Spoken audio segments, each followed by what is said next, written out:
Volume 3, Chapter 1, Round 1.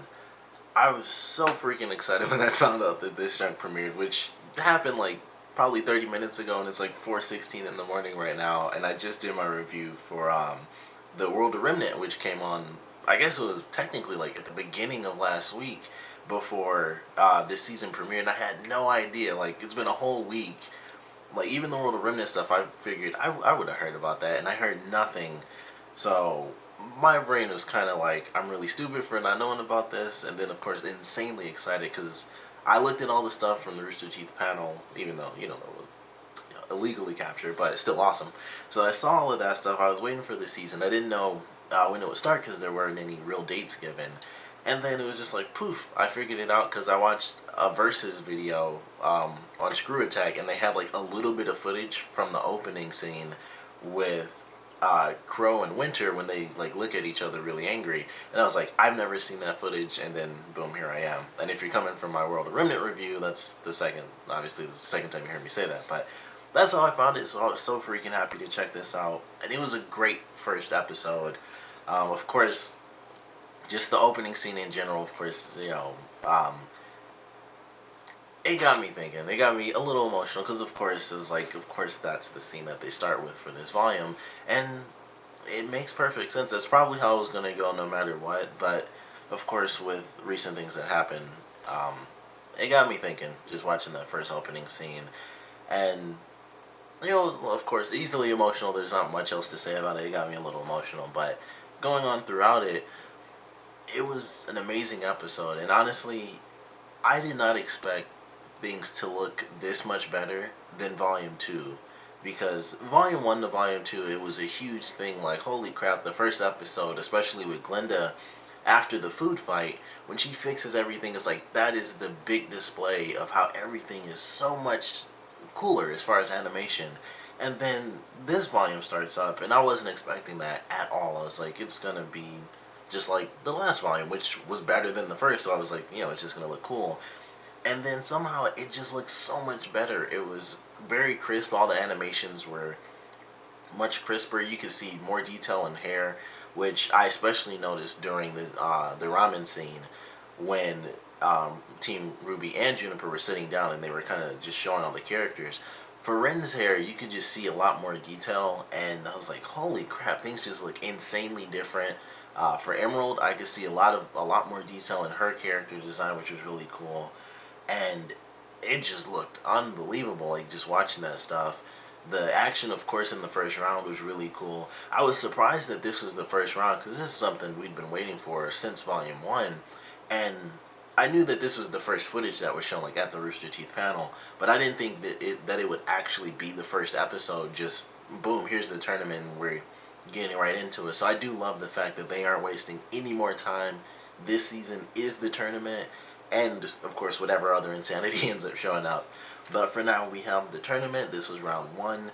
We got Team Auburn, who was still pretty cool. We knew they lost. If you saw the footage, you knew that they lost anyway, but still cool to see that in its finished form. It was really awesome to see.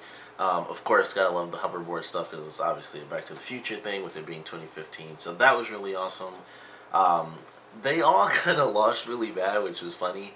I don't remember the names of the characters from Team Auburn, so I'll have to kind of learn their names and stuff as the season goes on, if they show up again, which I like to think they will, because they do all have names and everything, and so does, I believe so does the team that Team Juniper is about to fight. But it was kind of cool seeing them all.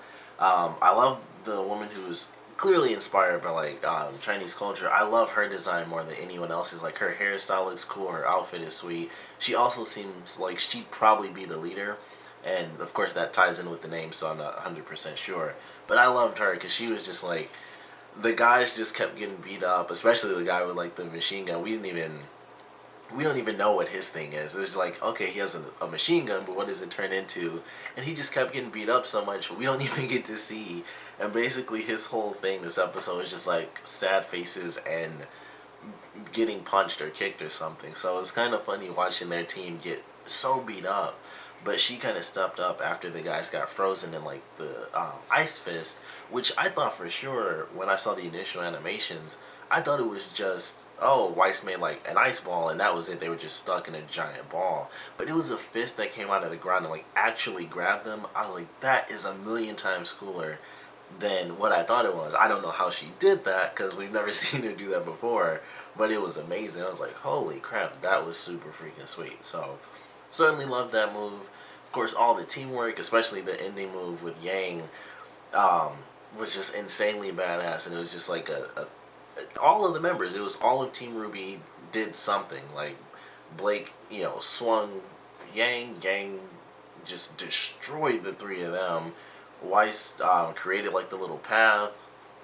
Just all of that stuff just came together and it was really cool. And she just, when she did that, and she just punched all three of them and they all lose, it was just like, that is really freaking awesome. So loved the whole fight scene. Of course, the ramen scene was funny, even though I'd seen it from the Rooster Teeth panel. Still really funny again. Like I said, getting to see all the animation and stuff was really great. After the fight, when we do get to see Emerald, we get introduced to her fourth member. We don't we don't get to know anything about her. We don't hear her voice or get a name, but we see her. We do see that they have a fourth member, because I was always trying to figure out, how are they going to have a team, because we only saw Emerald, Mercury, and Cinder. I totally forgot it. I was going to say what's her name, the evil one. But Cinder, Mercury, and Emerald were the only ones we saw. And I was wondering how they were going to do their team, because even when they were in the room in the last season, it was the three of them. So they probably just called someone in.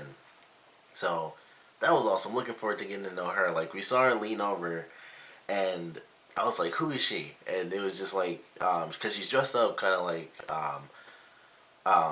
a cafe maid, which I thought was really awesome. And she had like the ponytails and everything. I was like, who the fuck is she? Like, I was just so excited. I don't know why, but I was just like, who is she? And then I was just like, I love her. I don't care. Like, she had a cool design. Excited to get to see her.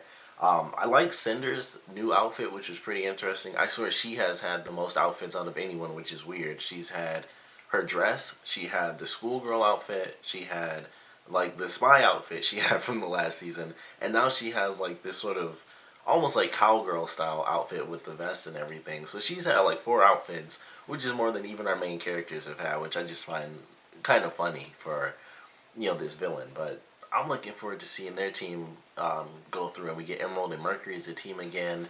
Of course, in the opening, which was our ending this time, we have kind of what we had in the last season, where one member of RWBY is fighting someone from Mercury and Emerald's team, and of course, the one person who isn't fighting from that team, or fighting someone against that team, is Blake fighting against Adam, which I'm so effing excited for, because I've been waiting forever for that guy, and now we have him. So he was my favorite, and then Yang's mother came in, and literally that one episode I was like, oh well, Adam, like, she's my favorite now. So looking forward to see more of Yang's mother. They didn't talk about that because it's just the Vital Festival for now, but it was a great episode.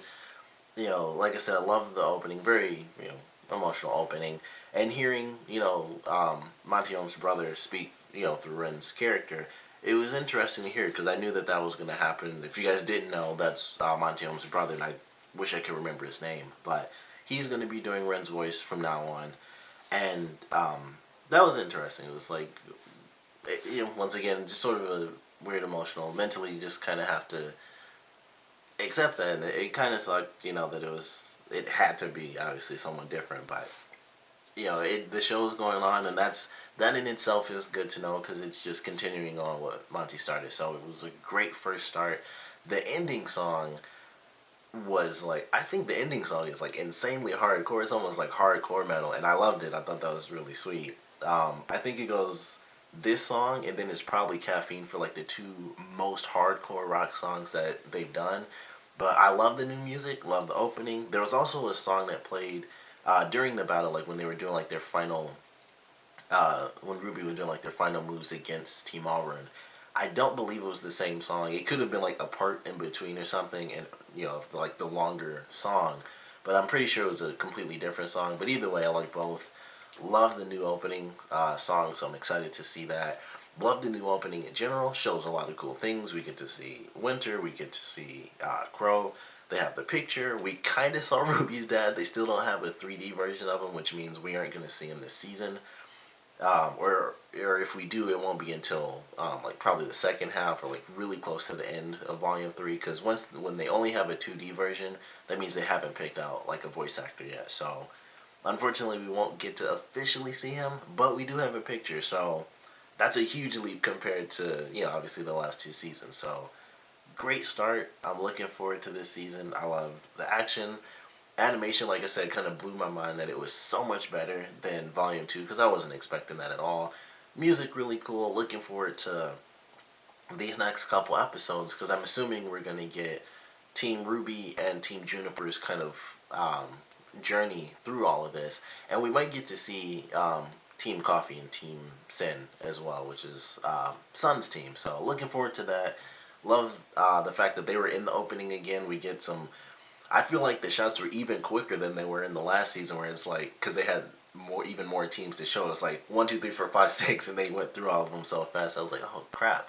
So looking forward to seeing all those teams fight, especially Sun's team, because we've still only seen Sun and Neptune, and the other two members were just like in the opening, and that was it. They were in one episode in the last volume, and it was during this giant wide shot. And I remember when I did my review, I was so mad because I was like, finally, we're gonna get to meet the other two members.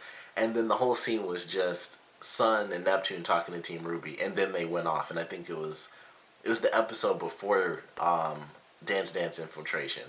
So it was when they were asking them to the dance, and I was like, we're gonna get to see the other people, and we never did. So I'm looking forward to meeting them in this volume. Looking forward to all the insanity, meeting all the new characters. We don't get to see really where sort of the villain status is as of this point in the series, because we don't get Roman, we don't get Adam either. So they're off somewhere. Obviously, Neo is probably somewhere with Roman, but we don't really get to see them. But looking forward to this volume. Love the animation, love the action, love the music. Everything was great for this premiere. One thing that did catch my attention was that it sounded like Mercury was voiced by a different person as well. And I could easily be wrong. And it could just be the fact that Mercury always talks in such a simple tone. The fact that he even remotely was elevated to any form of expression was weird. So it sounded different. But it sounded like he was voiced by Yuri Lowenthal, who plays like Sasuke from Naruto, or like Ben 10. So that caught my attention because it's hard not to notice his voice in anything he's in because he's in a billion freaking things. So I'm kind of going through to try to see if I can find it. But of course it doesn't really say who plays it. Yuri Lowenthal is in there, so it was definitely him. I don't know if he was playing Mercury in the last season. I'm pretty sure he wasn't because, like I said, it's almost impossible not to recognize his voice. So whoever played Mercury in the last season, I don't think is playing Mercury right now. So that's pretty interesting. That's surprising to me because if it was Yuri Lowenthal, then that'll blow my mind too. I'm gonna have to go back and like rewatch some episodes of him in it. But I'm pretty sure Mercury has a different voice actor now as well, which is Sasuke or Ben 10 or a million random video game characters or whatever. But I love this premiere. I cannot wait till episode 2 because I'm looking forward to that. Of course, I think I'm going to end up reviewing it in my car like I do every year because RWBY is always on during the one anime convention that I go to. So next week I might be in my car. I don't really know yet. Most likely will be though. But either way, I'm going to watch this and review it. I can't believe this is back on, and I'm only a couple days behind. Technically, I'm only 2 days behind, but it feels like I'm a million years behind because the trailer came out and all that stuff. I had no idea, but I'm looking forward to getting into this. I know I'm just completely rambling at this point, but I'm just freaking excited. I love this show. It's one of my favorites. It's one of the few shows that I actually do extra stuff for. And if I knew the trailers were out, I would have done like an actual edited video like this is what I think. And I might still end up doing that because it's RWBY. It's one of the few shows just worth doing a half hour of sheer speculation. But I'm so glad that it started up again. Been waiting for a long time like you guys have. Of course, I want to know what you guys thought about this premiere, so please comment below. Let me know your favorite parts, your least favorite parts. And we just had our first episode, or technically second if you count The World of Remnant. But I just want to know, based off of this one alone, what are your speculations for Volume 3? We know Adam's going to be in it, so we're going to finally get our Blake versus Adam storyline, which is something that I just cannot wait to see. We're gonna have Crow, we're gonna have Winter, we're gonna have Yang's mother in there as well. We have at least a picture, of RWBY and Yang's father. So, like I said, he might end up coming in there. But I'm just excited that this has started, and I can't wait to see where things go from here. But like I said, I want to know what you guys thought. So please comment below, let me know, and thanks for watching.